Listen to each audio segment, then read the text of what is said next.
there are chapters missing from the story of us. Not just pages torn from history books, but entire volumes erased from the human record. Tonight, we descend into the voids where our past should be, the mysterious gaps that haunt our understanding of who we are and how we came to be. These aren't simple oversights or minor historical footnotes. These are profound absences that challenge everything we thought we knew about the rise of civilization, the development of technology, and the very timeline of human existence. What if I told you that beneath your feet lies 1 billion years of missing Earth history? That entire human species once walked among us, yet we know them only through whispered genetic echoes. That civilizations more advanced than ancient Rome simply vanished overnight, leaving behind only questions carved in stone. This is not a collection of random mysteries.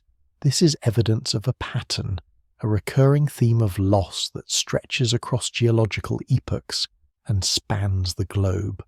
Before we dive deeper, let me tell you what makes this exploration different. While others chase sensational theories or ancient alien explanations, we will follow the evidence where it leads, through the laboratories of geneticists, the excavation sites of archaeologists, and the research halls of institutions that guard these secrets. We will examine the work of scientists who risk their careers to challenge established timelines, and we will confront the uncomfortable possibility that our story begins much earlier and is far more complex than we have ever been taught. The trail of missing time begins in the most unlikely place, carved into the very walls of one of America's most famous landmarks. When geologist John Wesley Powell first descended into the Grand Canyon in the 1860s, he encountered something that would puzzle scientists for the next century and a half. There, etched in stone, was proof of what researchers now call the Great Unconformity, a gap in Earth's geological record so vast it defies comprehension. Picture this scene.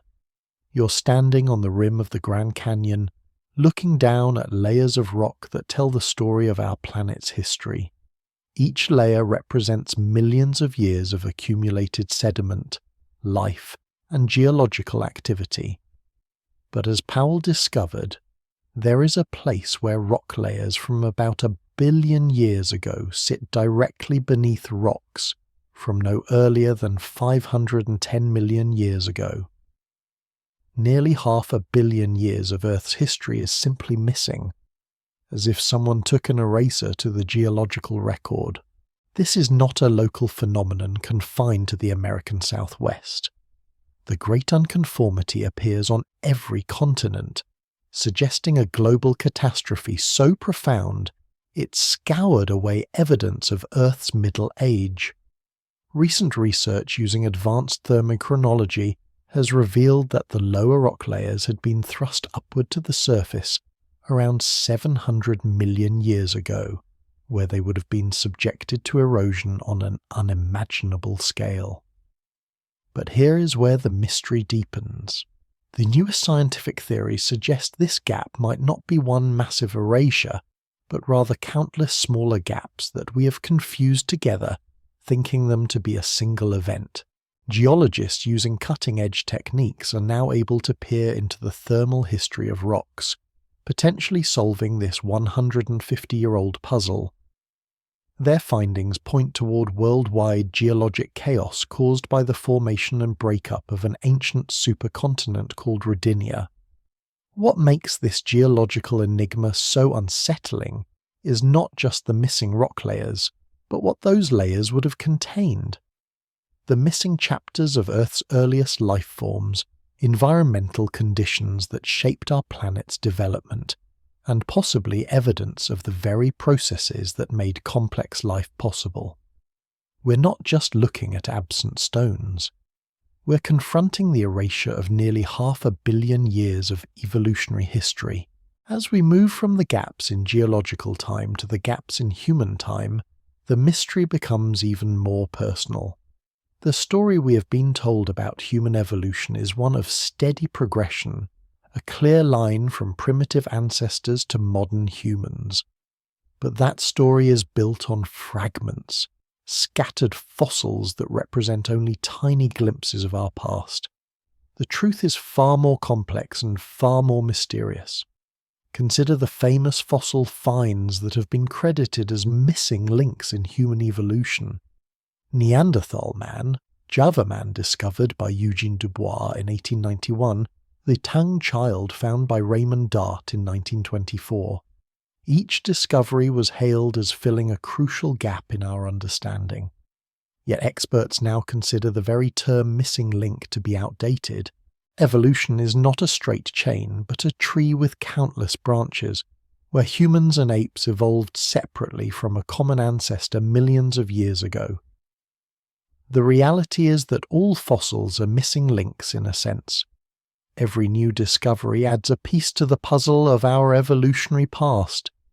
But huge gaps remain in the fossil record, especially outside of East and South Africa. We have built our entire understanding of human origins on a handful of bones scattered across millions of years, like trying to reconstruct a novel from a few surviving pages. But perhaps the most haunting gap in human history belongs to our ghostly cousins, the Denisovans. These ancient relatives of the Neanderthals inhabited Asia for tens of thousands of years, yet their entire existence is known primarily from DNA evidence. The first identification of a Denisovan individual occurred in 2010, based on genetic material extracted from a juvenile finger bone excavated from a Siberian cave. That finger bone, along with a few teeth and a scrap of skull, represents almost the entirety of their physical remains. What makes the Denisovan mystery so profound is not their scarcity in the fossil record, but their abundance in our genes. These phantom humans left genetic fingerprints in modern populations across the globe through multiple interbreeding events.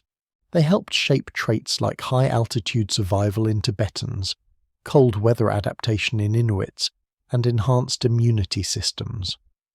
Their DNA survives in contemporary populations from Siberia to South America, showing that the Denisovans were widely distributed across continents.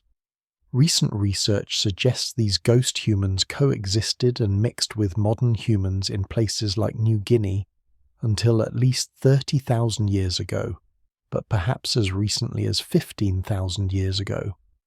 They were not a primitive side branch of human evolution, but a sophisticated people who adapted to diverse environments across the globe.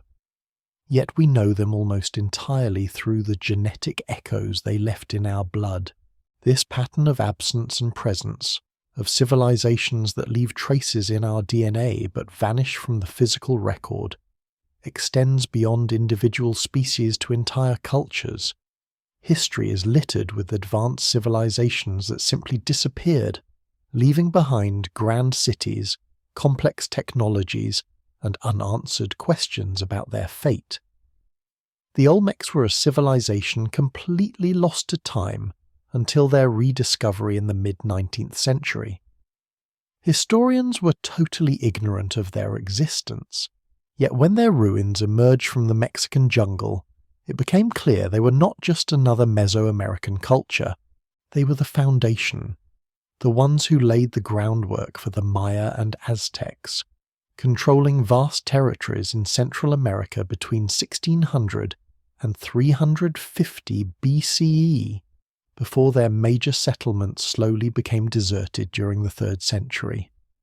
Their massive stone heads, some weighing over 40 tons, stare out from museum displays with faces that seem to belong to another world entirely. The precision of their calendar system, the sophistication of their mathematics, and the complexity of their trade networks all point to a civilization far more advanced than the simple, agricultural society they have been portrayed as.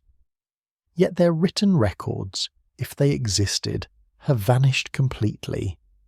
The Bronze Age presents us with perhaps the most dramatic example of civilizational erasure in human history. Around 1200 BCE, the world was experiencing unprecedented prosperity. Grand cities stretched across the Mediterranean, sophisticated trade networks connected distant lands, and technological innovation flourished like never before. Bronze working had reached new heights. Writing systems documented complex legal codes, and urban life had achieved a level of refinement that would not be seen again for centuries. Then, within the span of 50 years, it all collapsed. Beautiful cities were destroyed and abandoned. Palaces that had stood for generations burned to the ground. Trade routes that had carried goods across continents fell silent. The collapse was so sudden and so complete that entire civilizations simply vanished from history, leaving behind only charred ruins and desperate questions about what could cause such widespread devastation. The mystery deepens when we examine the scope of this collapse. This was not a local disaster confined to one region or one people. The Mycenaean civilization in Greece, the Hittite Empire in Anatolia, the great cities of Syria and Palestine, even the mighty Egyptian New Kingdom, all experienced simultaneous decline or destruction. It was as if some invisible force had swept across the known world, toppling kingdoms like dominoes. At the centre of this catastrophe are the enigmatic sea peoples, raiders whose very name has become synonymous with historical mystery. Egyptian records describe them as coming from the sea in their warships, stating that none could stand against them. Yet their nationality, their origins, even their motivations remain completely unknown. They appear in every textbook about the Bronze Age collapse, not because we understand them, but because human beings are drawn to the mysterious. Recent research has revealed that the period from 1250 to 1100 BCE experienced the driest climate of the entire Bronze Age, a mega drought that lasted at least 150 years. Climate refugees would have been desperate for resources, turning to raiding and conquest as their own lands became uninhabitable. But this explanation, while plausible, still cannot account for the sheer scale and coordination of the destruction that followed. What makes this historical gap so unsettling is not just the loss of civilizations, but the loss of knowledge. Technologies that had taken centuries to develop disappeared overnight. The secret of Greek fire, the Byzantine incendiary weapon that could burn on water, vanished so completely that modern attempts to recreate it remain largely unsuccessful. Damascus steel, renowned for its strength and flexibility, was produced by techniques that died with their makers. Even Roman concrete, which allowed the construction of the Pantheon and countless other architectural marvels, became a lost art in Western Europe for over 1,000 years. These were not primitive technologies that could be easily rediscovered through trial and error. They represented sophisticated understanding of chemistry, metallurgy, and engineering that required generations of accumulated knowledge to develop. Yet they vanished as completely as if they had never existed, leaving behind only legends and failed attempts at reconstruction. The pattern becomes even more disturbing when we examine what happened to writing itself. During the Greek Dark Age, the very skill of writing disappeared from entire regions. Complex administrative systems that had governed vast territories for centuries simply ceased to function. Trade networks that had connected the Mediterranean world collapsed, leaving isolated communities to struggle with technologies and knowledge systems they could no longer maintain or understand. This was not gradual decline, but sudden amnesia, as if entire populations had forgotten fundamental aspects of their own civilization. Archaeological evidence shows that in some regions, people continued to live among the ruins of great cities, but they had lost the knowledge to maintain or rebuild what their ancestors had created.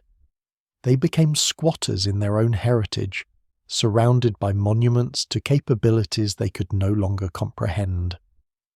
The Indus Valley civilization presents another profound example of this pattern. Between 2600 and 1900 BCE, this was one of the world's earliest urban cultures, flourishing across what is now Pakistan and northwest India. Cities like Harappa and Mohenjo-daro featured advanced drainage systems that would not be seen again for millennia, grid-planned streets that demonstrated sophisticated urban planning, and trade networks that reached across continents. Then, like so many other advanced civilizations, they simply vanished. The cities were abandoned, the trade routes fell silent, and the people scattered to unknown destinations. What makes their disappearance particularly haunting is that they left behind a written language that remains completely undeciphered to this day. Thousands of inscriptions survive on seals, pottery, and other artifacts, but the key to reading them died with the civilization that created them. If these symbols could be decoded, they might explain not only what happened to the Indus Valley people, but also reveal knowledge about urban planning, trade, and social organization that predated similar developments in other parts of the world by centuries. Instead, we are left with the archaeological equivalent of a library filled with books written in an alien script, tantalizing evidence of lost wisdom that we cannot access. The Mediterranean holds its own secrets of vanished knowledge. The Antikythera mechanism, discovered in a shipwreck off the Greek coast, represents technology so advanced that when it was first examined, scholars could not believe it was ancient. This bronze clockwork device, dating to around 100 BCE, could predict the positions of the sun, moon, and planets with extraordinary accuracy. It contained gear trains of a complexity that would not be seen again until the development of astronomical clocks in medieval Europe more than 1,000 years later. The device suggests that ancient Greek technology was far more sophisticated than we have generally assumed. Yet this mechanism appears to be unique, with no similar devices surviving from antiquity.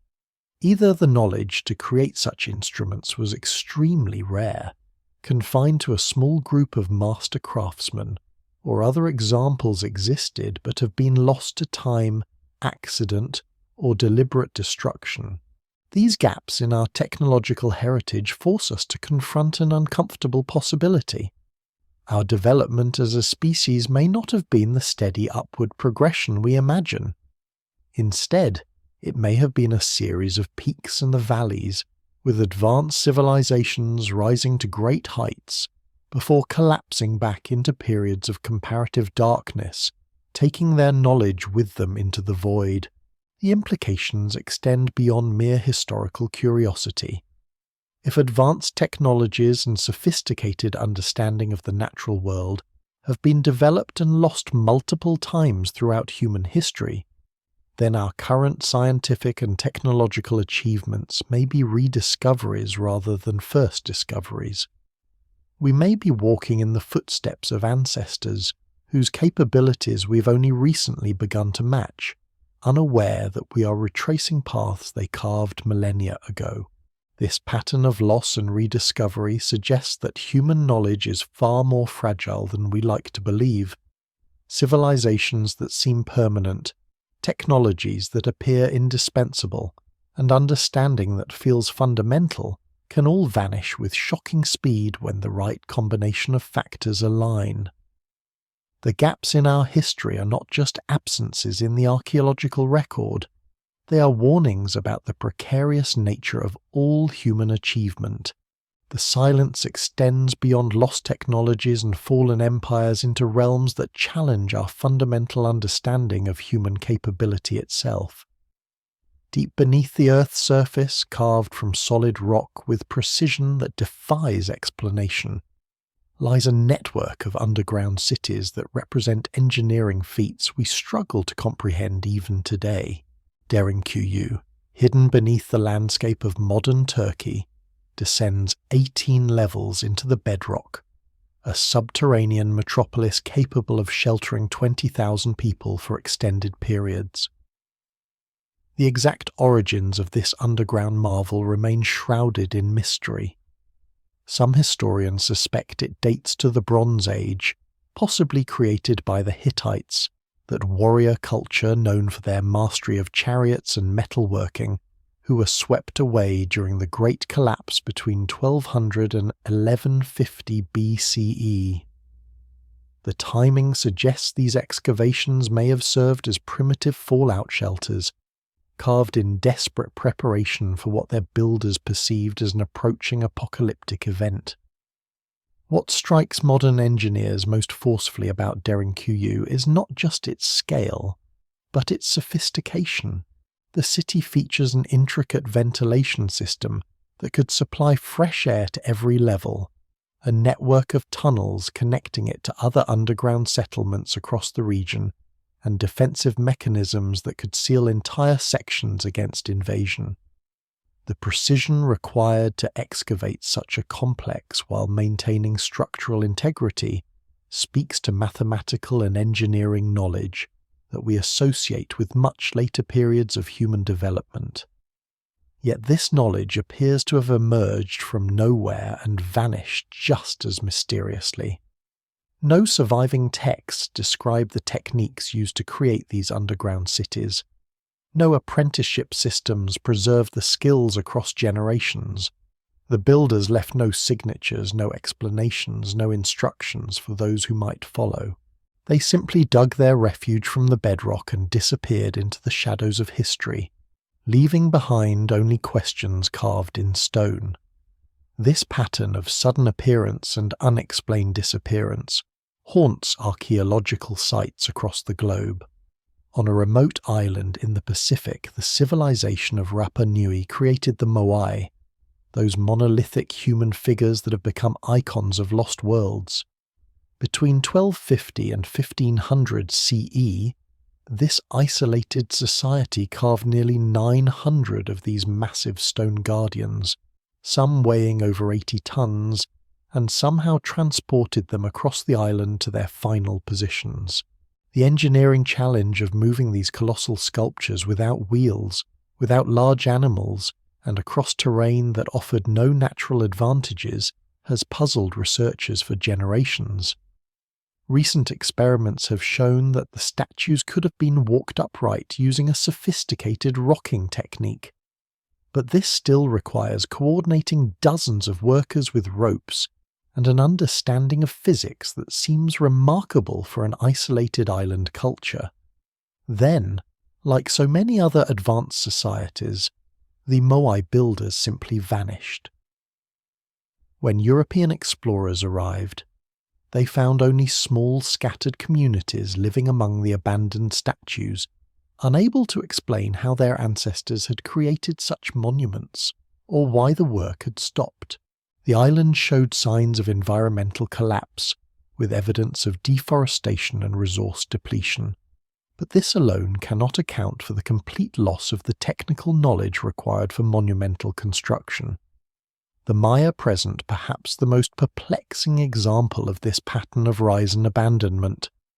At their height, between 250 and 900 CE, Maya civilization extended throughout the Yucatan Peninsula and much of Central America, demonstrating mathematical sophistication that included the independent invention of zero and astronomical calculations of startling accuracy. Their calendrical systems could predict eclipses centuries in advance, and their architectural achievements required precise understanding of engineering principles and complex logistics. Maya cities like Tikal and Caracol housed populations in the tens of thousands, supported by agricultural innovations that transformed swamplands into productive farmland and managed water resources across vast territories. Their writing system was the most advanced in the pre-Columbian Americas, capable of recording not just numerical data, but complex historical narratives, religious concepts, and scientific observations. Then, around 900 CE, the great Maya cities began to empty. Not through conquest or natural disaster, but through a process that archaeologists call the classic Maya collapse, a gradual but inexorable abandonment that saw million-person populations dwindle to scattered villages within a few generations. The causes remain hotly debated, with theories ranging from warfare and drought to social revolution and environmental degradation. What makes the Maya collapse particularly haunting is that the people did not disappear entirely. Maya communities continued to exist throughout the post-classic period and survive to this day. But the knowledge that had made their classical achievements possible vanished almost completely. The ability to read their own hieroglyphic texts was lost. The astronomical calculations that had required generations to perfect were forgotten. The engineering techniques that had enabled the construction of massive pyramid complexes disappeared from use. This selective amnesia, where populations survive but lose specific technical capabilities, appears repeatedly throughout human history. It suggests that advanced knowledge is more fragile than we typically assume, dependent on specialized institutions and educational systems that can be disrupted more easily than entire populations can be eliminated. The phenomenon extends beyond individual civilizations to entire regions and historical periods. The Mediterranean world experienced what scholars call the Greek Dark Age, a period following the Bronze Age collapse when literacy disappeared from vast areas that had been centers of learning and culture for centuries. Administrative systems that had governed complex societies simply ceased to function. Trade networks that had connected distant lands fell silent. Even basic technologies like ironworking, which had been widespread, became rare and localized. This was not gradual technological regression, but sudden systemic failure, as if the supporting infrastructure for advanced knowledge had been pulled away all at once. Archaeological evidence shows that people continued to live in many of the same areas, but they had lost access to the accumulated wisdom of their predecessors. They became cultural orphans, surrounded by the monuments of capabilities they could no longer comprehend or replicate. The pattern becomes even more mysterious when we examine the preservation and loss of scientific knowledge in different parts of the world. While Europe experienced its dark ages, the Islamic world was entering a golden age of scientific advancement, preserving and expanding upon Greek mathematical and astronomical texts that were being forgotten in their lands of origin. Meanwhile, in South Asia, mathematical traditions were developing sophisticated techniques for infinite series and calculus centuries before similar methods emerged in European mathematics. Palm leaf libraries across India contain Sanskrit manuscripts up to 2,500 years old, covering mathematics, astronomy, grammar, and other sciences. As many as 30 million historical texts survive in these collections, many still untranslated and unstudied by modern scholarship. These represent scientific traditions that developed independently of Greek and Islamic learning, yet they have been largely overlooked in mainstream histories of science that focus primarily on European developments. This selective preservation of knowledge reveals how much of human intellectual achievement may have been lost simply through the accidents of historical attention. Entire scientific traditions disappear from our understanding, not because they never existed, but because the institutions and languages that preserved them fell out of favor or were displaced by political and cultural changes. The implications extend beyond academic curiosity into fundamental questions about the nature of human progress itself. If advanced knowledge has been developed, lost and redeveloped multiple times throughout history, then our current scientific and technological achievements may represent recovery rather than discovery. We may be relearning principles that were understood by previous generations but lost during periods of social disruption. This possibility is supported by the recurring discovery of ancient technologies that seem impossibly advanced for their supposed time periods. Greek fire burned on water using chemical principles that modern military scientists struggle to replicate. Roman concrete could set underwater and has proven more durable than many modern formulations. Damascus steel incorporated carbon nanotube structures that were not understood by metallurgists until the 21st century. These examples suggest that ancient peoples possessed practical knowledge that exceeded their theoretical understanding, developing effective techniques through empirical observation and experimentation without necessarily comprehending the underlying scientific principles. When the craftsmen who held this knowledge died or were displaced, their techniques died with them, sometimes taking centuries or millennia to be rediscovered through different approaches. The fragility of this practical knowledge becomes apparent when we consider how quickly even modern technologies can be lost. The techniques for manufacturing vacuum tubes, once essential for all electronic devices, are now known by only a handful of specialists. The metalworking skills required to maintain steam locomotives exist primarily in museums and hobby organizations. Even digital technologies that seem permanent can become inaccessible within decades as file formats become obsolete and the hardware required to read them disappears. If our current advanced civilization were to experience the kind of systemic disruption that befell the Bronze Age Mediterranean or classic Maya society, much of our technological capability could vanish surprisingly quickly. The knowledge exists in books and databases, but the practical skills, the institutional memory, and the complex supply chains that make modern technology possible are more fragile than the technologies themselves. This perspective transforms the gaps in human history from mere archaeological puzzles into urgent reminders about the precarious nature of all human achievement. The missing chapters are not just absences in the historical record, they are evidence of how much human potential has been lost to time, accident, and the recurring cycles of rise and fall that seem to characterize complex civilizations. This silence that surrounds these lost ages is not empty. It is pregnant with possibilities, filled with the echoes of human minds that solved problems, created beauty, and pushed the boundaries of what was thought possible in their time. Their knowledge may be gone, but their example remains, a testament to the remarkable capacity of human intelligence to flourish even in the most challenging circumstances, and a warning about how easily that flourishing can be extinguished.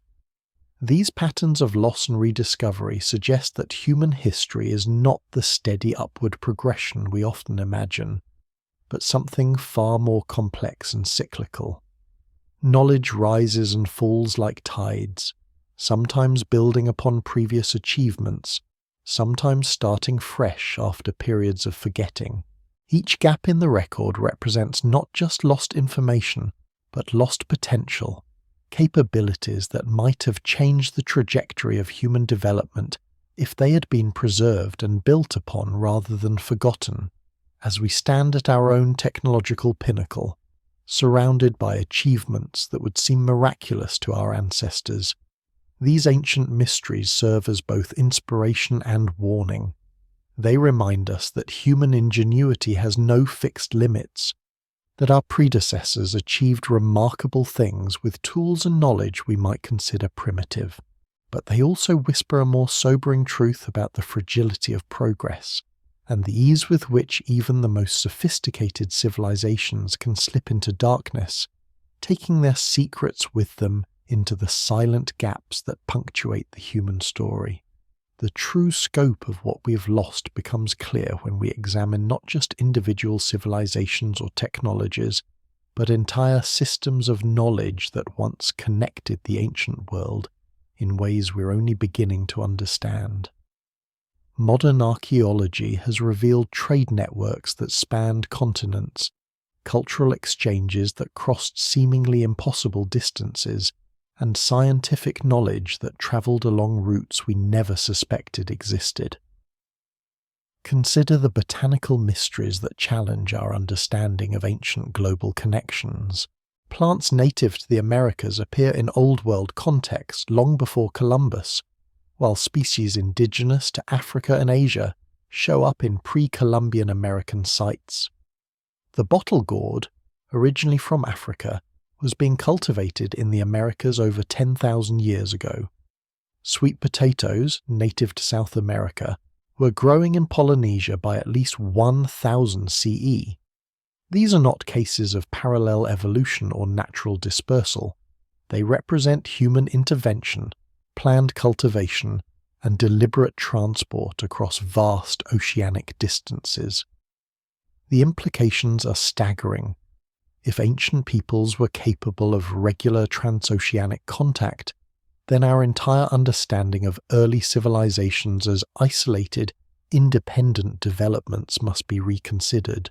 The similarities between pyramid construction in Egypt and the Americas, the mathematical concepts that emerged simultaneously in different continents, the astronomical knowledge that appears in cultures with no supposed contact, all of these may not be coincidences but evidence of a lost age of global interaction. Recent genetic studies have revealed even more startling connections. DNA analysis shows that Polynesian populations carry genetic markers from South American peoples, providing biological proof of contact between these distant regions. But this raises an even more profound question. If such contact was possible and did occur, how much knowledge was exchanged? What scientific understanding, what technological innovations, what cultural achievements were shared across these ancient networks before being lost to the catastrophes that periodically swept across human civilization? The answer may lie in the recurring symbols and concepts that appear independently across the globe. The spiral, the cross, the tree of life, mathematical ratios like the golden mean, all emerge in cultures that supposedly had no contact with each other. Either these represent fundamental patterns hardwired into human consciousness, or they are remnants of a shared knowledge system that once connected ancient peoples across continents. This possibility becomes even more intriguing when we examine the precision with which ancient monuments were aligned to astronomical events. Stonehenge in Britain, Angkor Wat in Cambodia, Machu Picchu in Peru all demonstrate sophisticated understanding of celestial mechanics and the ability to incorporate this knowledge into massive construction projects. The mathematical calculations required for such precision, the observational data needed to predict celestial events centuries in advance, and the engineering skills necessary to translate these calculations into stone monuments, all suggest capabilities that go far beyond what we typically associate with their respective time periods. The mystery deepens when we realize that many of these astronomical alignments become apparent only when viewed from specific angles or during particular celestial events. The builders were not just demonstrating their knowledge, they were encoding it into permanent monuments that would preserve their understanding for future generations. Yet in most cases, the keys to reading these stone texts have been lost along with the civilizations that created them. What emerges from this pattern is the possibility that human civilization has experienced multiple peaks of achievement, periods when global knowledge networks connected distant cultures and enabled scientific and technological advances that rivaled or exceeded our modern capabilities. These golden ages were followed by periods of collapse and forgetting, dark ages when the connections were severed and the accumulated wisdom of generations disappeared into the void. The evidence for this cyclical pattern extends beyond archaeology into the realm of climate science. Ice core data reveals that human civilization has developed during a period of remarkable climatic stability. But this stability is not the norm in Earth's history. Previous periods of rapid climate change coincide with the collapse of advanced civilizations, suggesting that environmental factors may play a crucial role in determining when human knowledge flourishes and when it disappears. As the night deepens and these ancient mysteries settle into your consciousness like sediment in geological layers, we are left with a profound realization. The gaps in our story are not empty spaces waiting to be filled, but mirrors reflecting our own fragility. Every lost civilization, every vanished technology, every undeciphered script whispers the same haunting truth about the precarious nature of human achievement and the cycles that govern our rise and fall.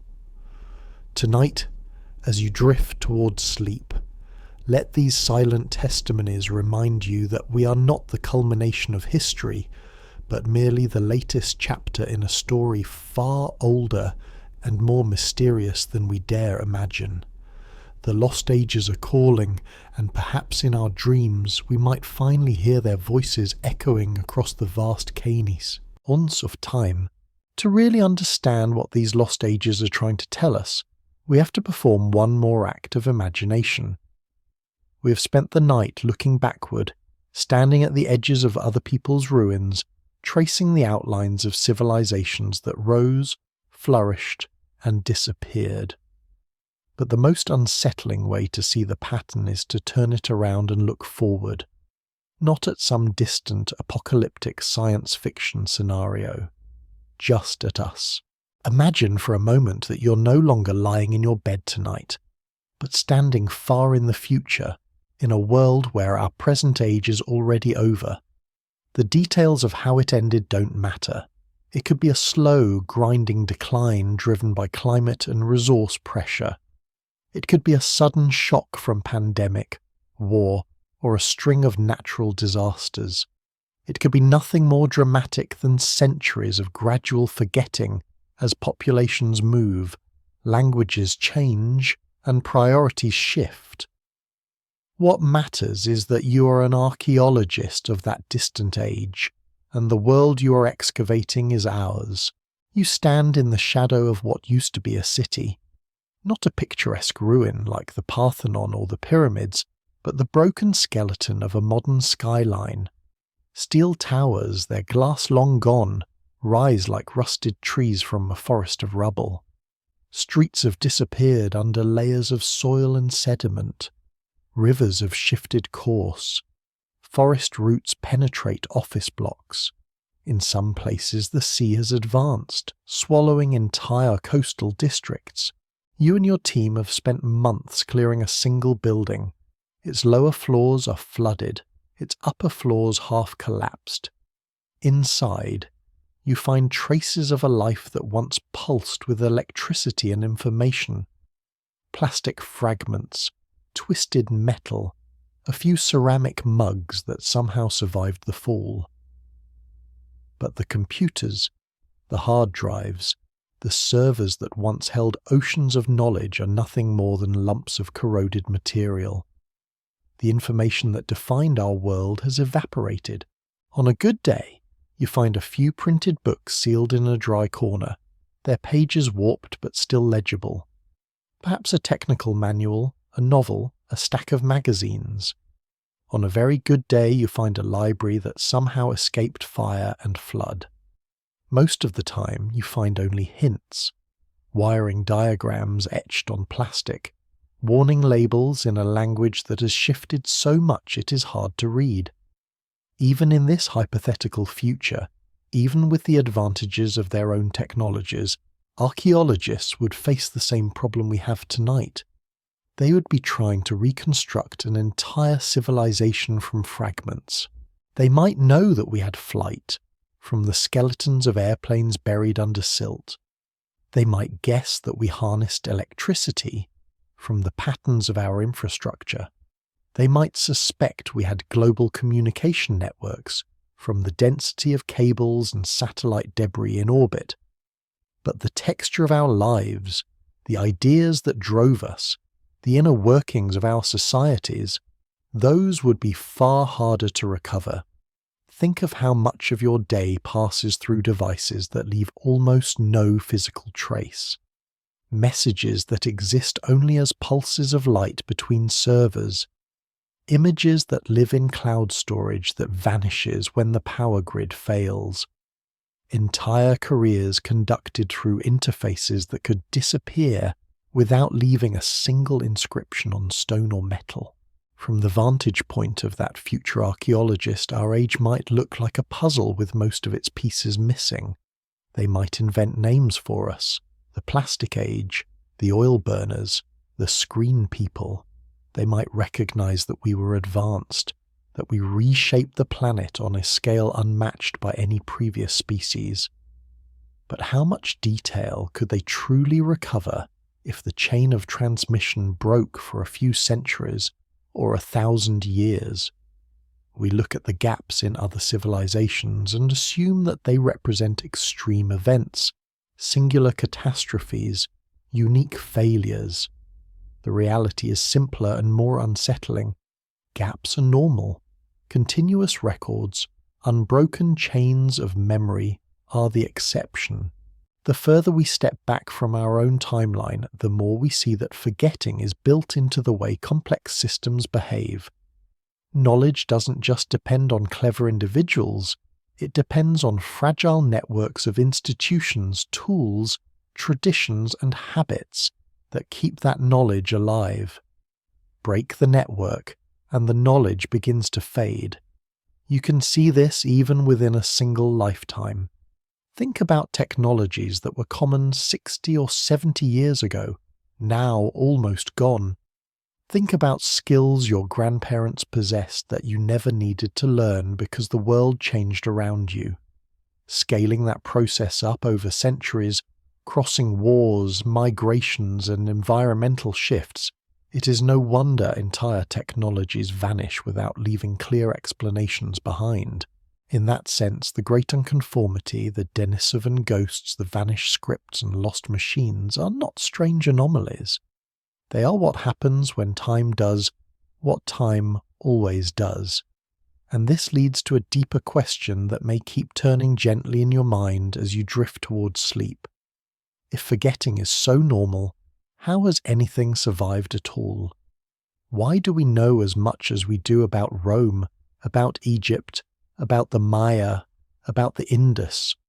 Why do some texts, some techniques, some ideas manage to cross the chasms where so much else falls? When you look closely at the survivors, a pattern emerges. The things that make it across aren't always the most advanced, the most complex, or the most spectacular.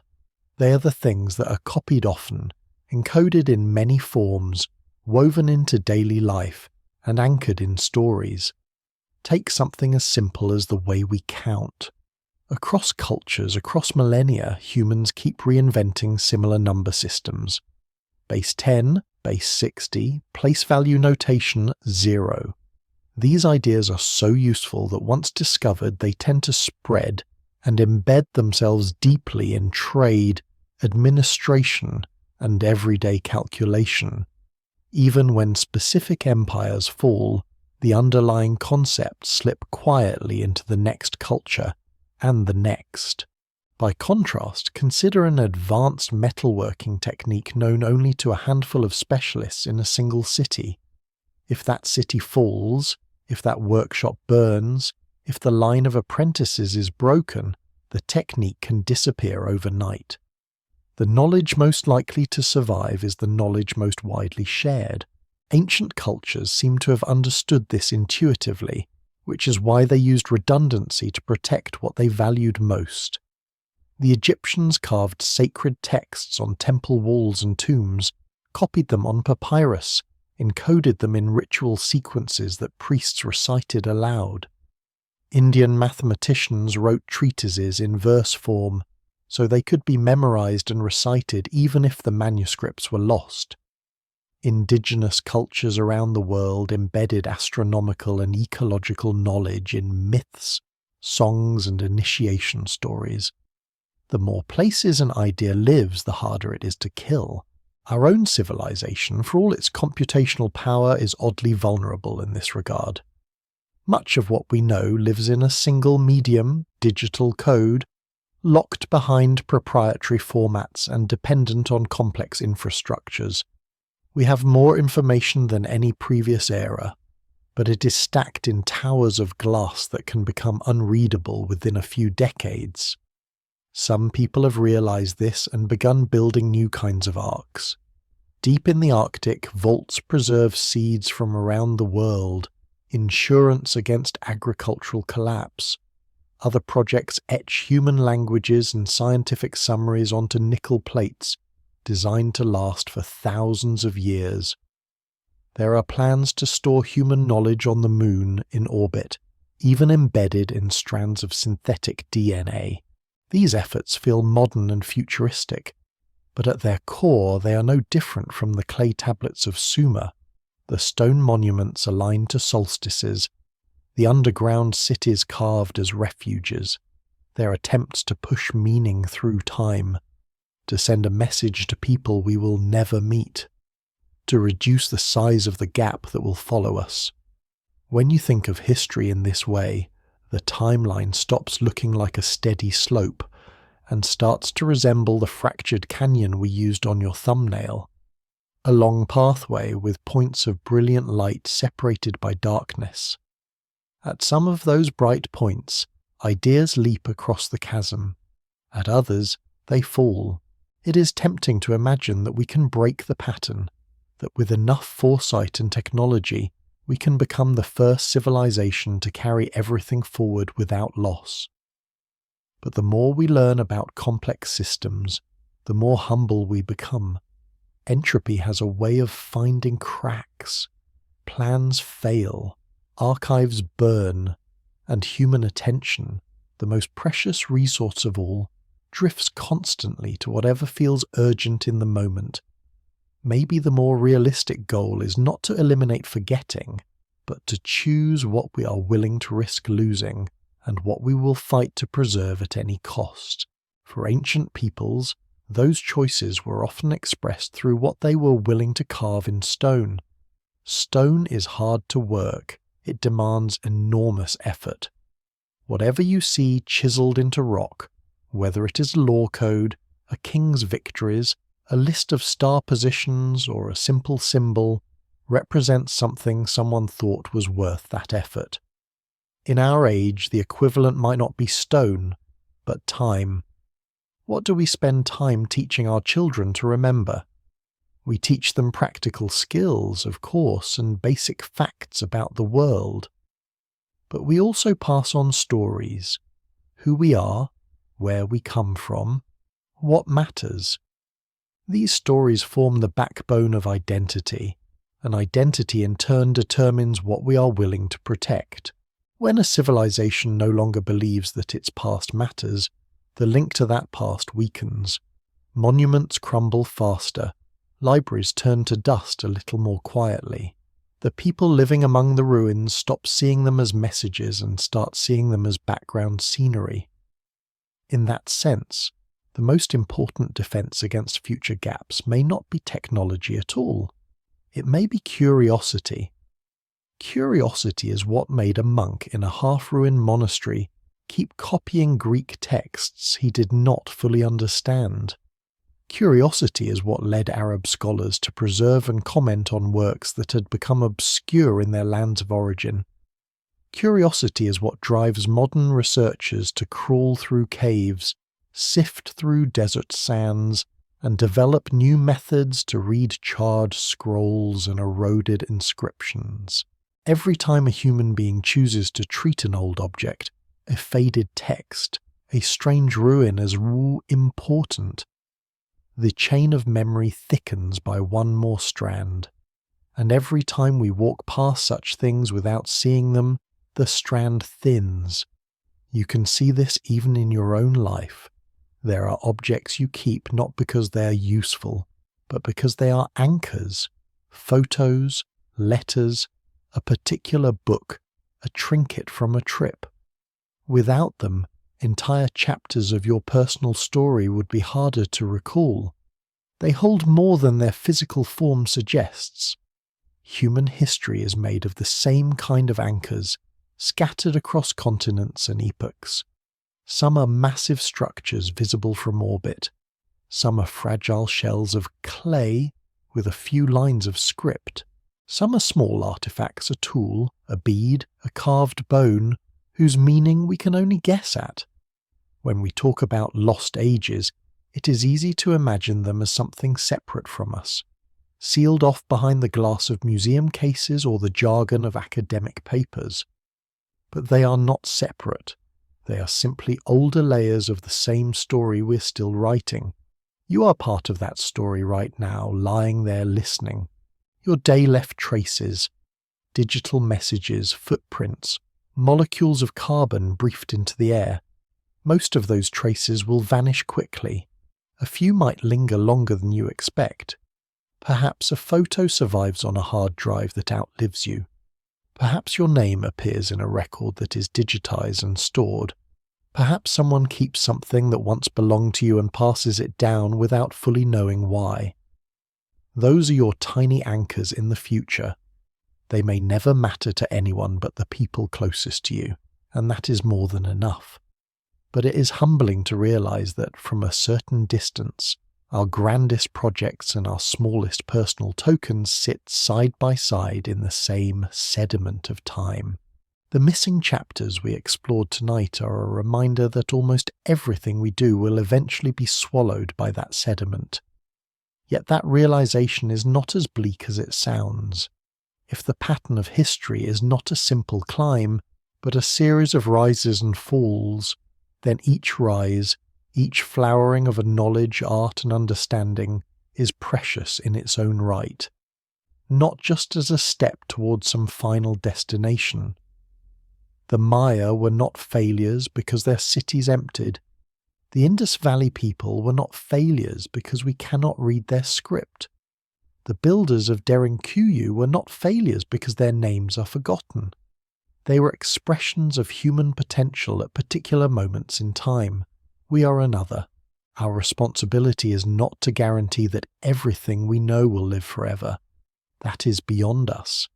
Our responsibility is to tend carefully to the knowledge we have now, to use it wisely, to share it generously, and to leave behind enough anchors that, when the next cycle begins, those who come after us will at least know that they are not the first to wonder about these things. They too will stand at the edge of canyons, literal or metaphorical, and feel the vertigo of missing time. They too will uncover ruins, decipher fragments, and argue late into the night about what those fragments mean. They will look back at us the way we look back at Sumer, at Egypt, at the drowned and dust-covered cities of ages past. Perhaps they will see us clearly. Perhaps we will be one more shadowy civilization half buried under misunderstandings and myths. Either way, the cycle will continue. For tonight it is enough to have walked the edges of a few of those gaps, to have looked down into the missing years and missing words and missing machines, and to have recognized in that darkness not just absence, but pattern. To have felt, even dimly, the echo of minds like ours reaching forward as we are reaching back. As your breathing slows and your body sinks deeper into the mattress, the names of these lost ages may begin to blur. The great unconformity, the Denisovans, the Olmecs and Maya and Indus builders, the underground cities and stone machines, they will settle into the background hum of your thoughts, like distant stars in a sky too vast to count. You do not need to remember every detail. What stays with you is the shape of the story, a story in which nothing is guaranteed to last, a story in which forgetting is common, but remembering, conscious, deliberate remembering, is a quiet act of defiance against time. In a few minutes, sleep will erase the edges of this journey, smoothing it into dream. That too is a kind of gap, a nightly unconformity in your own experience. Yet somewhere beneath that soft darkness, the impressions of what you heard will remain, folded into the deeper layers of your mind, and maybe, on some future night, you will find yourself looking up at the stars or down at a picture of old ruins and feel a little flicker of recognition. A reminder that there are always more chapters than the ones we can see, that our story has been interrupted many times and will be interrupted again, and that in the brief, bright interval where we find ourselves awake and aware, we have the chance to notice, to care, and to add our own small lines to the vast, unfinished book of us. But the story doesn't only move in one direction. For every gap we have stumbled over tonight, for every silence that seemed absolute, there are also quiet victories where human beings have reached back into the dark and pulled something lost into the light again. If forgetting is part of the pattern, so is recovery. In the last few decades especially, we have developed tools that our ancestors could never have imagined. Technologies that don't prevent gaps, but allow us to peer across them in ways that would have seemed like magic even a century ago. Imagine for a moment a dense Central American jungle at dawn. Mist clings to the canopy, birds shriek awake in the trees. To human eyes the forest appears unbroken, an endless carpet of green. Archaeologists spent generations hacking their way through this vegetation, trying to map the shapes of ancient foundations and buried roads, always limited by what they could see from the ground. Then, almost overnight, that limitation changed. From high above, aircraft began to pulse the jungle with invisible beams of laser light, LiDAR, a technology that can strip away vegetation in digital form and reveal the terrain beneath. When researchers processed the data from these flights, the hills and trees fell away from the screen like a curtain. Underneath, the ghost of an entire civilization appeared. Hidden beneath the jungle were not a handful of disconnected sites, but vast urban networks, causeways linking city to city, terraced fields spreading over hillsides, water systems carved into the landscape. What had seemed like isolated ruins suddenly resolved into a complex, interconnected world. The classic Maya were not simply city-states scattered through the forest. They were the heart of a densely populated region, engineered on a scale we're only beginning to comprehend. A gap in our understanding closed a little. Elsewhere, in deserts and floodplains, ground-penetrating radar has traced the buried outlines of long-vanished structures, entire cities that left almost no surface trace. Satellite imagery has revealed ancient caravan routes crossing North Africa, old riverbeds that once nourished civilizations, forgotten fortresses and temples hiding in plain sight. Old maps of the world are being rewritten not because the continents have moved, but because we are learning to read the surface differently. The same thing is happening inside laboratories that work with matter too small to draw with a laser or picture from space. Think again of the Denisovans, those ghostly cousins who left us genes but almost no bones. For most of human history, such a people would have remained purely hypothetical, guessed at from differences in skull fragments or tool styles. Today, by extracting fragments of ancient DNA from teeth, bones, and even cave sediments, scientists can reconstruct entire lineages. They can tell when different groups interbred, how populations moved across continents, how traits spread and took root.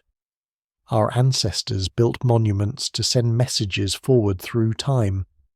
We are learning to read messages written in the chemistry of the earth itself, scrolls burned in Roman libraries, stone inscriptions worn smooth, clay tablets dissolving into dust. All of these removed information from our reach, but inside the bones buried below those ruins, inside the pollen layers in lake beds, inside the ice of Greenland and Antarctica, traces of the past remained hidden, waiting for instruments sensitive enough and minds curious enough to notice. Slowly, carefully, scientists are using these traces to fill in parts of the story that writing never recorded. They can read droughts in the rings of ancient trees. They can see volcanic eruptions in sulfur layers in ice. They can trace old trade routes by following the isotopic fingerprints of metals back to their mines. Each of these methods is like a new language, giving the past another voice. Of course, these voices do not speak in complete sentences. They murmur in probabilities and patterns, in graphs and error bars.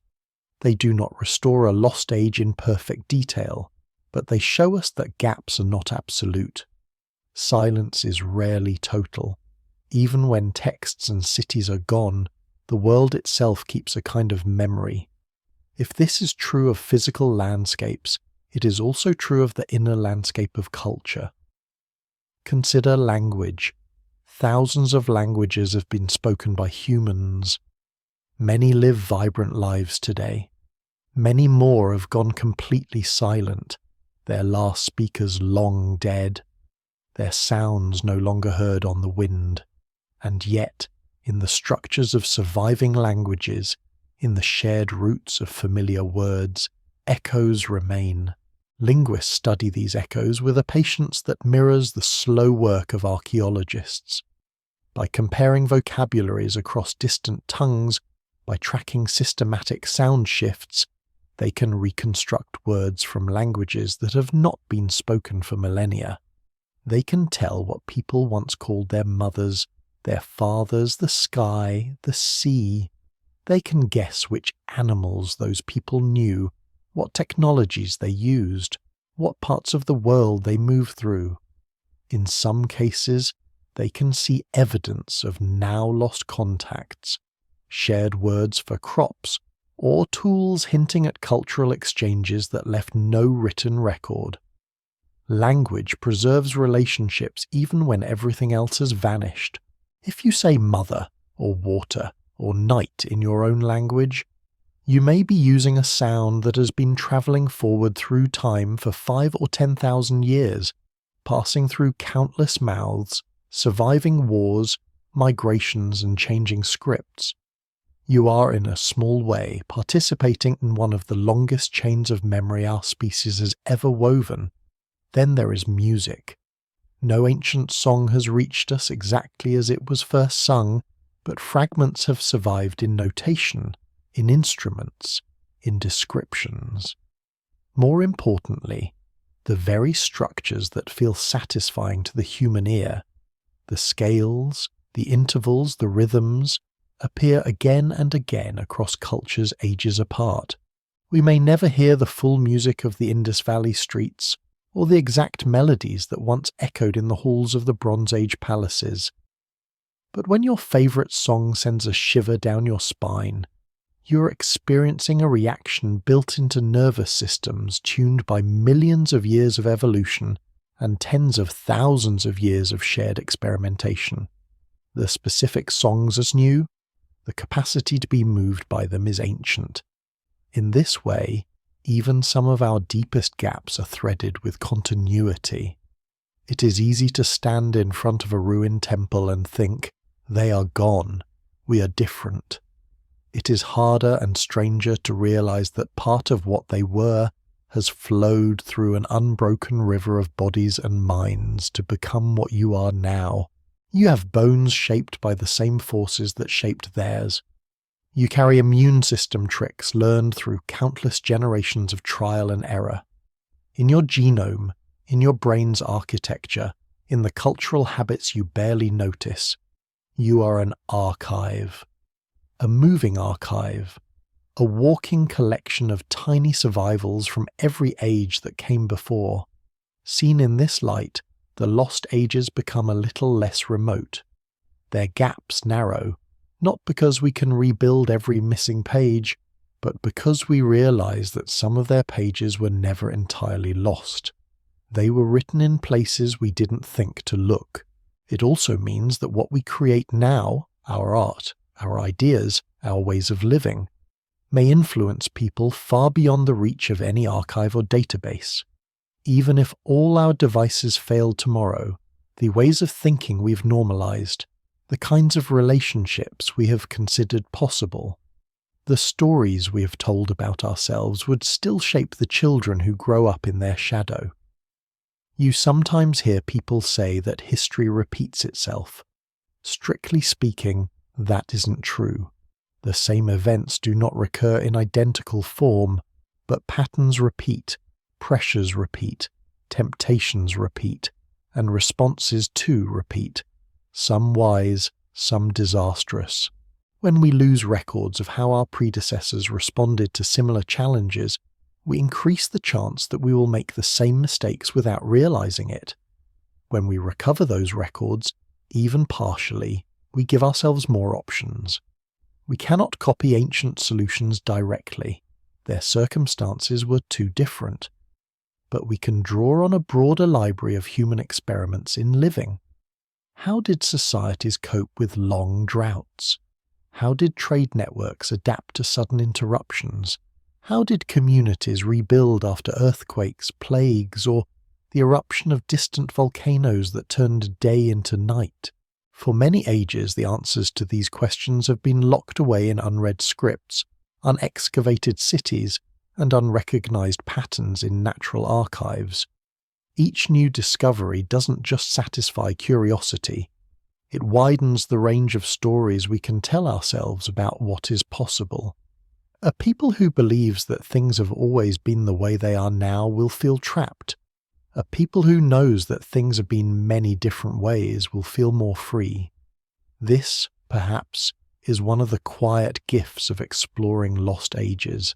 They remind us that the present arrangement of the world, its borders, its institutions, its technologies, is not inevitable.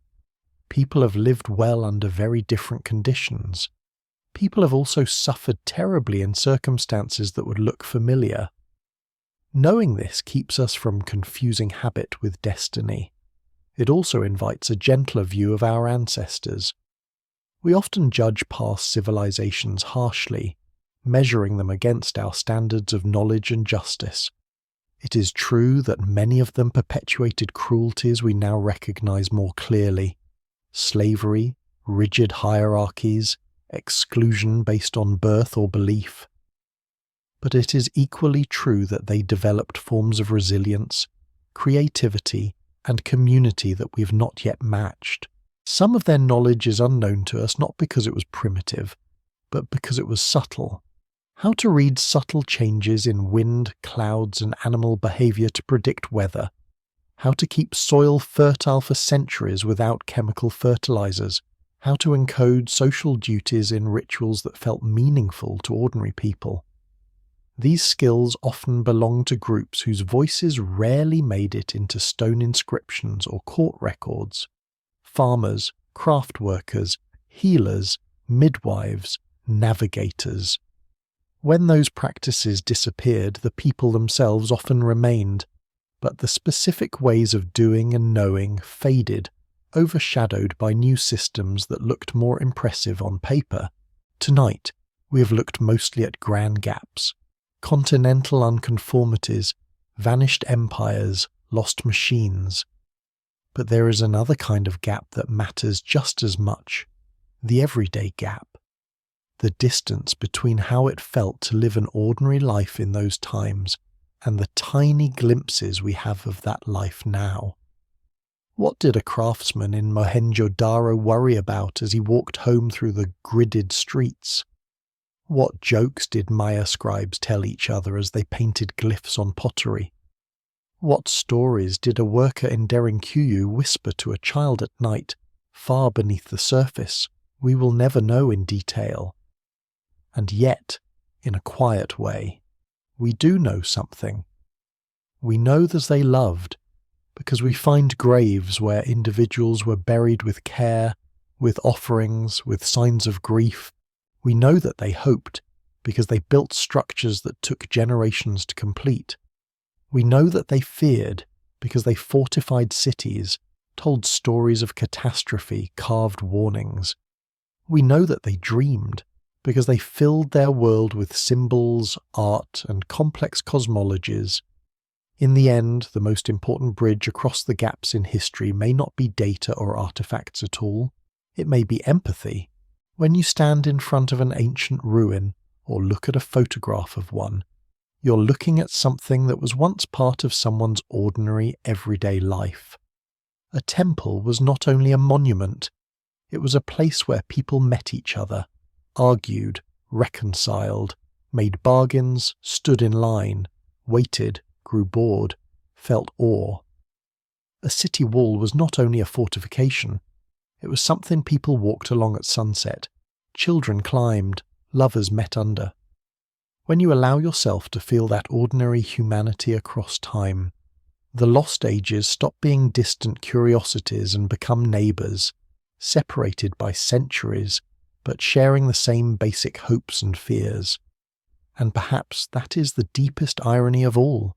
For all the missing chapters, for all the technologies and texts and systems we have lost, the core of what it feels like to be human has survived astonishingly well. If someone from one of those vanished civilizations could sit beside you now, separated by language and custom and experience, there would still be things you could understand in each other's faces. A smile, a sigh, the look of weariness after a hard day, the relaxed heaviness of a body about to fall asleep. In that sense, there are no complete gaps. There is only a thinning of the thread. Tonight, as your thoughts slow and spread out, you might imagine that thread stretching back behind you, passing through countless hands. You may not know their names, but parts of what they learned, endured, and cherished are alive in you, in your reflexes, your tastes, your intuitions about right and wrong, your sense of beauty, your urge to ask questions. You're not standing at the end of the story, looking back at ruins. You're standing in the middle of it. The pages ahead of you are still blank. The choices you make, the things you decide are worth learning, worth teaching, worth protecting, will determine which pieces of our age survive the next turn of the cycle, and which sink into silence. One day, long after you're gone, someone might hold a fragment of something from your time, a building, a tool, a piece of writing, and wonder about you the way you are wondering now about them. They might imagine your routines, your worries, your joys. They might trace lines of continuity and rupture, thinking about what was lost and what endured. They might feel that same mix of sadness and awe that you feel when you look at the great gaps in history. And in that moment, as they stand there in their own present, surrounded by their own technologies and fears and hopes, you and they will be connected, not by direct memory, but by a shared awareness of how fragile and how precious it is to exist at all, for a brief time, in the thin band of light between the darkness before and the darkness after. Let that awareness soften the edges of your thoughts now. Let the noise of the day fall away, like dust settling in old stone corridors. You have walked tonight through missing years and silent cities, through lost songs and forgotten scripts. You have seen civilizations flare and dim, knowledge bloom and fade, patterns repeat and break. You have watched the great timeline of our species crack and glow with absences, and yet, here you are, breathing, listening, adding one more quiet night of consciousness to the immense, mysterious ledger of human experience. As you drift towards sleep, you don't need to hold on to the details. You don't need to remember the names of places or the dates of collapses. You don't need to solve the mysteries that teams of researchers devote their lives to. It is enough to know that the gaps exist. It is enough to feel, dimly but truly, the long echo of others who have stood where you stand, looked up at the same sky, and wondered who came before them and what might come after. It is enough for now simply to rest inside that larger story. to let its scale make your own worries a little smaller, its continuity make your own day feel a little less isolated. In the quiet between one breath and the next, the lost ages fall away. There is only the slow rhythm of your heart, the weight of your body, the darkness behind your closed eyes. For a while, you can set aside history. You can let the unfinished book of us continue without your attention, knowing that it has been turning its pages long before you arrived, and will keep turning them long after. Somewhere, deep below you, rock layers hold the scars of vanished seas. Somewhere, around you, ruins of older lives sleep under soil and concrete.